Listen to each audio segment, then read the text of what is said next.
आप सभी को स्वागत है बिहार पुलिस के इस सेट प्रैक्टिस में आपके अपने YouTube channel Ansari study classes में। दोस्तों, इस सेट प्रैक्टिस में क्या होगा कि 50 पॉलिटी का वीवीआई प्रश्न जो एग्जाम में एकदम टू द पॉइंट आने की संभावना है, जो कि इसका सेट प्रैक्टिस आप लोग लगाइए और क्वेश्चन को देखिए और आप लोग इस पर सेट लगाइए कितना प्रश्न आप लोग सही कर पा रहे हैं। चलिए बिना कुछ देर के दोस्तों क्लास को स्टार्ट करते हैं। दोस्तों, पहला प्रश्न है कि बिहार में पटना उच्च न्यायालय स्थापित किया गया था। बिहार में पटना उच्च न्यायालय स्थापित किया गया था। इसका उत्तर हो जाएगा ऑप्शन नंबर बी 3 फरवरी 1916 ईस्वी को। 3 फरवरी 1916 ईस्वी को स्थापित किया गया था। ऑप्शन नंबर बी इसका सही उत्तर हो जाएगा। अगला प्रश्न है कि भारत के प्रथम उप प्रधानमंत्री कौन थे। भारत के प्रथम उप प्रधानमंत्री कौन थे। इसका उत्तर हो जाएगा ऑप्शन नंबर सी सरदार वल्लभ भाई पटेल थे। सरदार वल्लभ भाई पटेल थे। आगे प्रश्न है कि लोकसभा का अध्यक्ष अपना त्याग पत्र प्रेषित करता है। लोकसभा का अध्यक्ष अपना त्याग पत्र प्रेषित करता है। इसका उत्तर हो जाएगा ऑप्शन नंबर सी लोकसभा के उपाध्यक्ष को। लोकसभा के उपाध्यक्ष को प्रेषित करता है। ऑप्शन नंबर सी इसका सही उत्तर हो जाएगा। सॉरी, यहाँ भी जो है कि डी लिखा गया तो सी हो जाएगा। ऑप्शन नंबर सी इसका सही उत्तर हो जाएगा। आगे बढ़ते अगला प्रश्न है कि राज्य चुनाव आयुक्त को हटाया जा सकता है। राज्य चुनाव आयुक्त को हटाया जा सकता है। इसका उत्तर हो जाएगा option number D. Option number D उच्च न्यायालय के न्यायाधीश को हटाने की प्रक्रिया के समान। उच्च न्यायालय के न्यायाधीश को हटाने की प्रक्रिया के समान जो है कि राज्य चुनाव आयुक्त को हटाया जा सकता है। तो ऑप्शन नंबर डी इसका सही उत्तर हो जाएगा। आगे बढ़ते अगला प्रश्न है कि मंत्रिपरिषद लोकसभा के प्रति सामूहिक रूप से उत्तरदायी होंगी, यह वर्णन है। मंत्रिपरिषद लोकसभा के प्रति सामूहिक रूप से उत्तरदायी होगी, यह वर्णन है। इसका उत्तर हो जाएगा ऑप्शन नंबर सी अनुच्छेद 75 के 3 में। अनुच्छेद 75 के 3 में वर्णन है। ऑप्शन नंबर सी इसका सही उत्तर हो जाएगा। आगे बढ़ते आगे प्रश्न है कि किस समिति ने भारत के संविधान में मूल कर्तव्यों को सम्मिलित करने की सिफारिश की। किस समिति ने भारत के संविधान में मूल कर्तव्यों को सम्मिलित करने की सिफारिश की। इसका उत्तर हो जाएगा ऑप्शन नंबर ए स्वर्ण सिंह समिति। स्वर्ण सिंह समिति। आगे प्रश्न है कि निम्नलिखित राज्यों में से उस युग्म को चुनिए जो लोकसभा में सबसे ज्यादा प्रतिनिधि भेजते हैं। निम्नलिखित राज्यों में से उस युग्म को चुनिए जो लोकसभा में सबसे ज्यादा प्रतिनिधि भेजते हैं। इसका उत्तर हो जाएगा option number D Bihar, Andhra Pradesh, Rajasthan. Bihar, Andhra Pradesh और राजस्थान। ऑप्शन नंबर डी इसका सही उत्तर हो जाएगा। आगे बढ़ते आगे प्रश्न है कि निम्न में से किसका संबंध राज्य के उत्पत्ति के सामाजिक समझौता सिद्धांत से नहीं है। निम्न में से किसका संबंध राज्य उत्पत्ति के सामाजिक समझौता सिद्धांत से नहीं है। इसका उत्तर हो जाएगा ऑप्शन नंबर सी मिल। ऑप्शन नंबर सी मिल इसका सही उत्तर हो जाएगा। अगला प्रश्न है कि निम्नलिखित में से कौन सी समिति चुनाव सुधारों से संबंधित नहीं है। निम्नलिखित में से कौन सी समिति चुनाव सुधारों से संबंधित नहीं है। इसका उत्तर देगा ऑप्शन नंबर डी वाई के अलग समिति। वाई के अलग समिति। ऑप्शन नंबर डी इसका सही उत्तर हो जाएगा। अगला प्रश्न है कि भारतीय संविधान की कौन सी अनुसूची राज्यसभा में राज्यों और संघ राज्य क्षेत्र के स्थान आवंटन संबंधित है। भारतीय संविधान की कौन सी अनुसूची राज्यसभा में राज्यों और संघ राज्य क्षेत्र के स्थान आवंटन संबंधित है। इसका उत्तर हो जाएगा ऑप्शन नंबर डी छठी अनुसूची। ऑप्शन नंबर डी इसका सही उत्तर हो जाएगा। ऑप्शन नंबर बी इसका सही उत्तर हो जाएगा। ऑप्शन नंबर बी इसका सही उत्तर हो जाएगा चौथी अनुसूची। ऑप्शन नंबर बी इसका सही उत्तर हो जाएगा। आगे बढ़ते आगे प्रश्न है कि संप्रभुता के बहुलवादी सिद्धांत के प्रवर्तकों को पहचानिए। संप्रभुता के बहुलवादी सिद्धांत के प्रवर्तकों को पहचानिए। इसका उत्तर हो जाएगा option number A Laski Barker. Option number A इसका सही उत्तर हो जाएगा। आगे बढ़ते हैं आगे प्रश्न है कि भारतीय संविधान में प्रस्तावना को किस संविधान से लिया गया है। भारतीय संविधान में प्रस्तावना को किस संविधान से लिया गया है। इसका उत्तर हो जाएगा ऑप्शन नंबर ए यूएसए के संविधान से लिया गया है। आगे प्रश्न है कि बिहार विधानसभा के सत्र की बैठक हेतु गणपूर्ति क्या है। बिहार विधानसभा के सत्र की बैठक हेतु गणपूर्ति क्या है। तो इसका सही उत्तर हो जाएगा ऑप्शन नंबर ए कुल सदस्य संख्या का 10वां भाग अथवा 10 सदस्य इसमें से जो भी अधिक हो। यानी कि बिहार विधानसभा के सत्र की बैठक हेतु गणपूर्ति क्या है? तो कुल सदस्य संख्या का 10वां भाग अथवा 10 सदस्य इसमें से जो भी अधिक हो। ऑप्शन नंबर ए इसका सही उत्तर हो जाएगा। आप लोग क्वेश्चन को और प्रश्न को समझते चलिए, मतलब प्रश्न को और ऑप्शन को आप लोग समझते चलिएगा कि प्रश्न क्या कह रहा है और ऑप्शन में क्या कह रहा है। ठीक है, चलिए बिना कुछ देर के आगे बढ़ते हैं। और आगे प्रश्न है कि न्यायमूर्ति पुंछी आयोग किससे संबंधित है? न्यायमूर्ति पुंछी आयोग किससे संबंधित है? तो इसका उत्तर हो जाएगा ऑप्शन नंबर बी, केंद्र राज्य संबंध से संबंधित। ऑप्शन नंबर बी इसका सही उत्तर हो जाएगा। अगला प्रश्न है कि नागरिकता संबंधी उपबंध संविधान के किस भाग में है? नागरिकता संबंधी उपबंध संविधान के किस भाग में है? इसका उत्तर हो जाएगा ऑप्शन नंबर बी भाग 2 में। ऑप्शन नंबर बी भाग 2 में है। अगला प्रश्न है कि 1956 में आंध्र प्रदेश के गठन के समय कौन सी भाषा जोड़ी गई थी? 1956 में आंध्र प्रदेश के गठन के समय कौन सी भाषा जोड़ी गई थी? इसका उत्तर हो जाएगा ऑप्शन नंबर ए तेलुगु। ऑप्शन नंबर ए तेलुगु भाषा जोड़ी गई थी। अगला प्रश्न है कि मंत्रिपरिषद की नियुक्ति कौन करता है? मंत्रिपरिषद की नियुक्ति कौन करता है? इसका उत्तर हो जाएगा ऑप्शन नंबर बी राष्ट्रपति। ऑप्शन नंबर बी राष्ट्रपति करते हैं। अगला प्रश्न है कि भारतीय संविधान पूर्णतः किस तिथि से लागू हुआ था? भारतीय संविधान पूर्णतः किस तिथि से लागू हुआ था? इसका उत्तर हो जाएगा ऑप्शन नंबर डी 26 जनवरी 1950 को पूर्णतः लागू हो गया था। ऑप्शन नंबर डी इसका सही उत्तर हो जाएगा। अगला प्रश्न है कि भारतीय संसद में कितने सदन हैं? भारतीय संसद में कितने सदन हैं? इसका उत्तर हो जाएगा ऑप्शन नंबर ए 2 सदन है। ऑप्शन नंबर ए 2 सदन हैं। अगला प्रश्न है कि किस अधिनियम ने नस्ल, धर्म तथा राष्ट्रीय मूल के आधार पर भेदभाव को निषेध कर दिया गया था? किस अधिनियम ने नस्ल, धर्म तथा राष्ट्रीय मूल के आधार पर भेदभाव को निषेध कर दिया गया था? तो इसका जो उत्तर हो जाएगा, इसका उत्तर हो जाएगा ऑप्शन नंबर सी नागरिक अधिकार अधिनियम 1964। ऑप्शन नंबर सी इसका सही उत्तर हो जाएगा। अगला प्रश्न है कि भारतीय संविधान में कुल कितने भाग हैं? भारतीय संविधान में कुल कितने भाग हैं? तो इसका उत्तर हो जाएगा ऑप्शन नंबर सी 22 भाग हैं। 22 भाग है। ऑप्शन नंबर सी इसका सही उत्तर हो जाएगा। अगला प्रश्न है कि मत देने का अधिकार भारतीय संविधान के किस अनुच्छेद में आता है? मत यानी कि वोट देने का अधिकार भारतीय संविधान के किस अनुच्छेद में आता है? इसका उत्तर हो जाएगा ऑप्शन नंबर सी अनुच्छेद 326 में।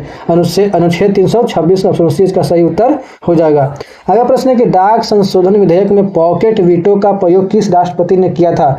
डाक संशोधन विधेयक में पॉकेट वीटो का प्रयोग किस राष्ट्रपति ने किया था? इसका उत्तर हो जाएगा ऑप्शन नंबर बी ज्ञानी जैल सिंह ने पॉकेट वीटो का जो है कि प्रयोग किया था। तो ऑप्शन नंबर बी इसका सही उत्तर हो जाएगा। अगला प्रश्न है कि भारतीय संविधान की अनुसूची 6 में किन राज्यों को शामिल किया गया है? भारतीय संविधान की अनुसूची 6 में किन राज्यों को शामिल किया गया है? इसका उत्तर हो जाएगा ऑप्शन नंबर ए असम, त्रिपुरा, मेघालय व मिजोरम। असम, त्रिपुरा, मेघालय व मिजोरम को शामिल किया गया है। तो ऑप्शन नंबर ए इसका सही उत्तर हो जाएगा। ऑप्शन नंबर ए इसका सही उत्तर हो जाएगा। अगला प्रश्न है कि अंतर्राज्यीय परिषद का सदस्य नहीं होता है। अंतर्राज्यीय परिषद का सदस्य नहीं होता है। इसका उत्तर देगा ऑप्शन नंबर ए राज्यपाल। ऑप्शन नंबर ए राज्यपाल नहीं होता है। अगला प्रश्न है कि भारत संविधान के किस अनुच्छेद में देवनागरी लिपि में हिंदी को राजभाषा घोषित किया गया है? संविधान के किस अनुच्छेद में देवनागरी लिपि में हिंदी को राजभाषा घोषित किया गया है? इसका उत्तर हो जाएगा ऑप्शन नंबर सी 343 में घोषित किया गया है। अगला प्रश्न है कि नगर निगम का अध्यक्ष कौन होता है? नगर निगम का अध्यक्ष कौन होता है? इसका उत्तर हो जाएगा ऑप्शन नंबर ए महापौर होता है। अगला प्रश्न है कि पंचायती राज व्यवस्था कब संवैधानिक संस्था बनी? पंचायती राज व्यवस्था कब संवैधानिक संस्था बनी? इसका उत्तर हो जाएगा ऑप्शन नंबर सी 1993 ईस्वी में संवैधानिक संस्था बनी। चलिए आगे बढ़ते हैं। अगला प्रश्न है कि निम्नलिखित चार्टर अधिनियमों में से किसने बंगाल के गवर्नर जनरल के पदनाम को भारत के गवर्नर जनरल में बदल दिया? निम्नलिखित चार्टर अधिनियमों में से किसने बंगाल के गवर्नर जनरल के पदनाम को भारत के गवर्नर जनरल में बदल दिया? तो इसका जो है कि उत्तर हो जाएगा ऑप्शन नंबर बी 1833 का चार्टर अधिनियम। 1833 का चार्टर अधिनियम। Option number B, option number B, option number B इसका सही उत्तर हो जाएगा। 1833 का चार्टर अधिनियम जो है कि बदल दिया। चलिए आगे बढ़ता है। प्रश्न है कि एक व्यक्ति जो राज्य विधानमंडल का सदस्य नहीं है उसे कितने महीने के लिए मुख्यमंत्री के रूप में नियुक्त किया जा सकता है? उस समय के दौरान उसे राज्य विधायिका के लिए चुना जाना चाहिए जिसमें वह असफल होने पर मुख्यमंत्री बनने की कोशिश करना बंद कर देता है। इसका उत्तर जो होगा कि option number B, option number B 6 महीने। इस तरह का प्रश्न अगर आएगा तो इसका 6 महीने ही सही होगा। ऑप्शन नंबर बी इसका सही उत्तर हो जाएगा। ऑप्शन बी इसका सही उत्तर हो जाएगा। चलिए आगे बढ़ता है। प्रश्न कि निम्नलिखित में से किस संशोधन अधिनियम के माध्यम से समाजवादी, धर्मनिरपेक्ष और अखंडता को प्रस्तावना में जोड़ा गया? निम्नलिखित में से किस संशोधन अधिनियम के माध्यम से समाजवादी, धर्मनिरपेक्ष और अखंडता को प्रस्तावना में जोड़ा गया? इसका उत्तर हो जाएगा ऑप्शन नंबर सी, 42वां संवैधानिक संशोधन अधिनियम 1976। 42वां संवैधानिक संशोधन अधिनियम 1976 में जोड़ा गया। तो ऑप्शन नंबर सी इसका जो है कि सही उत्तर हो जाएगा। आगे प्रश्न है कि भारत में कानून बनाने की संस्था कौन सी है? भारत में कानून बनाने की सर्वोच्च संस्था कौन सी है? इसका उत्तर हो जाएगा ऑप्शन नंबर बी, संसद। ऑप्शन नंबर बी, संसद। जितना भी कानून बनता है सब संसद में ही बनता है और कानून को खत्म भी किया जाए तो संसद से ही किया जाता है। चलिए आगे बढ़ता है। प्रश्न है कि लोकसभा उपाध्यक्ष के संबंध में निम्नलिखित में से कौन सा कथन सही नहीं है? लोकसभा उपाध्यक्ष के संबंध में निम्नलिखित में से कौन सा कथन सही नहीं है? इसका जो है कि उत्तर हो जाएगा option number D, option number D, उपसभापति सदन की अध्यक्षता करते हुए पहली बार में वोट कर सकता है। उपसभापति सदन की अध्यक्षता करते हुए पहली बार में वोट कर सकता है। ऑप्शन नंबर डी इसका सही उत्तर हो जाएगा। चलिए आगे बढ़ता है। प्रश्न है कि के वेणुगोपाल भारत में निम्नलिखित में से किस महत्वपूर्ण पद पर हैं? के वेणुगोपाल भारत में निम्नलिखित में से किस महत्वपूर्ण पद पर हैं? तो इसका उत्तर हो जाएगा ऑप्शन नंबर ए, अटॉर्नी जनरल के पद पर हैं। चलिए आगे बढ़ता है। प्रश्न है कि राज्य विधानसभा में निम्नलिखित में से किसकी सिफारिश पर धन विधेयक पेश किया जा सकता है? राज्य विधानसभा में निम्नलिखित में से किसकी सिफारिश पर धन विधेयक पेश किया जा सकता है? इसका उत्तर हो जाएगा ऑप्शन नंबर डी, राज्यपाल। ऑप्शन नंबर डी, राज्यपाल की सिफारिश पर पेश किया जा सकता है। ऑप्शन नंबर डी इसका सही उत्तर हो जाएगा। चलिए आगे बढ़ता है। प्रश्न कि दल बदल के आधार पर संसद एवं राज्य विधानसभाओं के सदस्यों की अयोग्यता से संबंधित प्रावधान ये पंक्तियां भारतीय संविधान की किस अनुसूची के अंतर्गत आती है? यानी कि दल बदल के आधार पर संसद एवं राज्य विधानसभाओं के सदस्यों की अयोग्यता से संबंधित प्रावधान जो है ये पंक्तियां भारतीय संविधान की किस अनुसूची के अंतर्गत आती है? तो इसका जो है कि उत्तर हो जाएगा option number D, option number D 10वीं अनुसूची के अंतर्गत आता है। ऑप्शन नंबर डी इसका सही उत्तर हो जाएगा। अगला प्रश्न है कि धन विधेयक पर राज्यसभा द्वारा कितने समय के लिए प्रतिबंध लगाया जा सकता है? धन विधेयक पर राज्यसभा द्वारा कितने समय के लिए प्रतिबंध लगाया जा सकता है? तो इसका उत्तर हो जाएगा ऑप्शन नंबर बी 14 दिन। ऑप्शन नंबर बी 14 दिन तक जो है कि यानी कि प्रतिबंध लगाया जा सकता है। चलिए आगे बढ़ता है। प्रश्न है कि पहला लोकपाल विधेयक संसद में पेश किया गया था। पहला लोकपाल विधेयक संसद में पेश किया गया था। इसका उत्तर हो जाएगा ऑप्शन नंबर सी, 1968 में पेश किया गया था। ऑप्शन नंबर सी इसका सही उत्तर हो जाएगा। आगे प्रश्न है कि भारत के संविधान के अनुसार मानव तस्करी और जबरन श्रम पर प्रतिबंध का उल्लेख निम्नलिखित अनुच्छेदों में से किसमें किया गया है?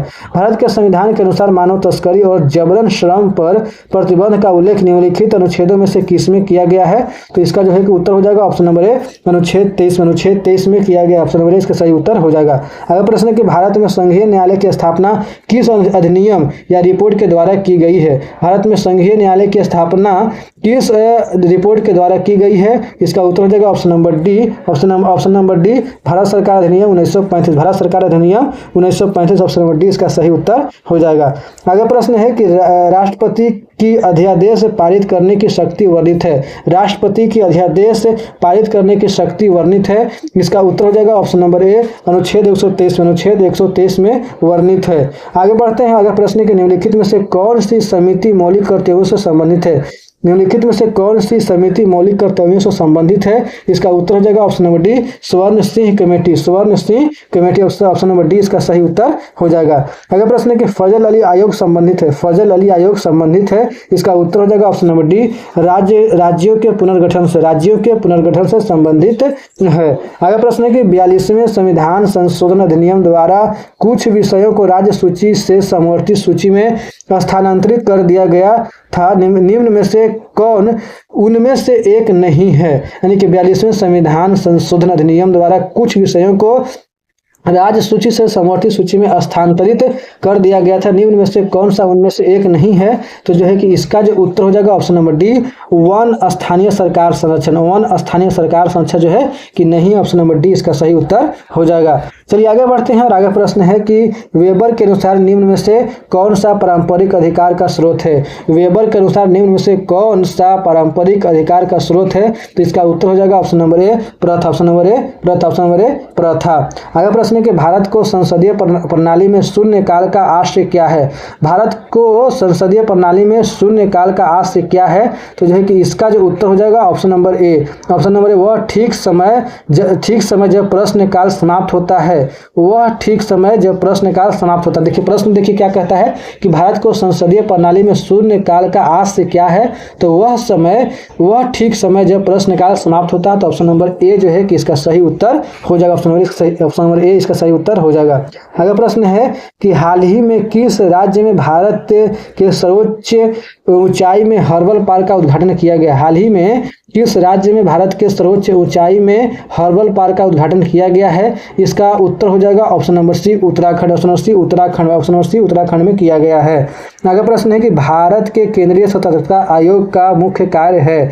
भारत के केंद्रीय सतर्कता आयोग का मुख्य कार्य है। तो इसका उत्तर हो जाएगा ऑप्शन नंबर ए, देश के जांच अभिकरणों पर निगरानी रखना। देश के जांच अभिकरणों पर निगरानी रखना। ऑप्शन नंबर ए इसका सही उत्तर हो जाएगा। ऑप्शन नंबर ए इसका सही उत्तर हो जाएगा। चलिए आगे बढ़ते हैं। आगे प्रश्न है कि प्रत्येक राज्य से राज्यसभा के लिए चुने जाने वाले सदस्यों की संख्या किस अनुसूची द्वारा निर्धारित की जाती है। प्रत्येक राज्य से राज्यसभा के लिए चुने जाने वाले सदस्यों की संख्या किस अनुसूची द्वारा निर्धारित की जाती है।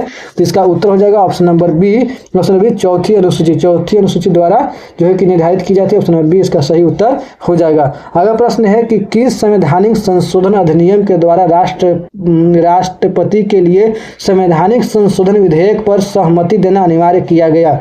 किस संवैधानिक संशोधन अधिनियम के द्वारा राष्ट्रपति के लिए संवैधानिक संशोधन विधेयक पर सहमति देना अनिवार्य किया गया।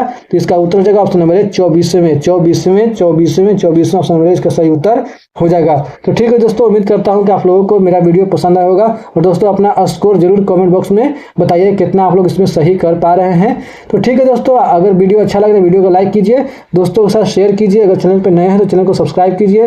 वीडियो को देखने के लिए बहुत बहुत धन्यवाद दोस्तों। मिलते हैं नेक्स्ट क्लास में, तब तक के लिए जय हिंद दोस्तों।